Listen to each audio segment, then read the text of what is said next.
Continuous guys, continuous sa putol. Sorry. Ibayin natin ito.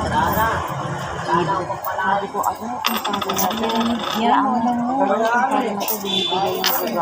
Binibigay yung love offering, tapos ibibigay lang. Ibayin na lang natin ito. Kita, mapapalit. Tapos sabi ko, Usapan na natin yung high school dates, high school dates. Yung mga anak na nakakita. Laging kaya sa kasi niyo ba yung si Rubian, yung tomboy, yung kaklase natin? Laging kaya eh. Si Rubian yung naging gumastos. na laging kasama ni Elizabeth Yamat. Si Yamat ba Yamat? Gusto ba tayo ni Yamat? Nakita kami ng anak niya, nasa abroad si Yamat.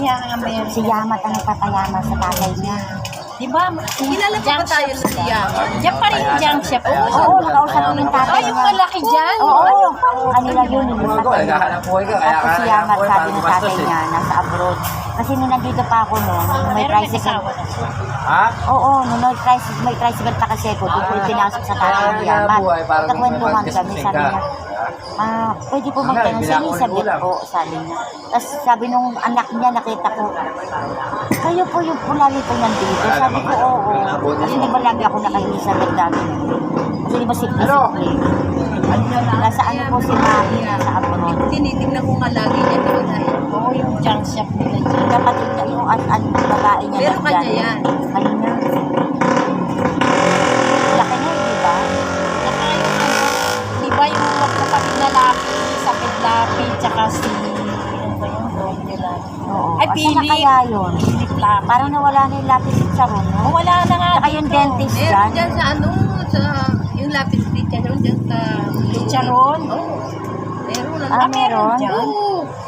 Sa kanila yun eh, sa kanila yun. Saka Kasawa dati kaya meron yung, dito. kasawa kaya yung si Elizabeth? Oo nga, may sakit sa puso. Oo. Alam ko may sakit sa puso. Ano, tsuhin nila yung mga yan. Sila ba yung mga artistang lapit? Ang gwapo nun si Philip. Eh. Oo. Pili. Saka, alam mo, ilang kaklase natin ang alam ko pulis. Si Romeo Giwa, pulis din. Oh. Yung si Datiles, siya ba yung tumatakbong kapitan sa ano? Kaklase ba natin na? Yung pinakamataas na Datiles. Yung mataas na Ay, hindi Datiles. ko na alam niya kasi hindi ako Samson Datiles. Kapatid nung ano, tatakbong... Sabi ko, gusto kong tanungin si Ano Darlene. pangalan nun? Si Samson. Samson that... Oo, sabi ko, Kabats na, ay kaklase pa. klase natin yung mataas na Baka lalaki na yung matalino. baka yung kuya. Hindi si yung, Datiles mismo. yung ano ni Franz Humaren. Oo, sabi ko, O, tignan mo yung bakit hindi niya ako sabi ko, matandaan? Darlene, sino ba si Samson Datiles sa klase namin? Sabi ko, gusto kong makita, siya ba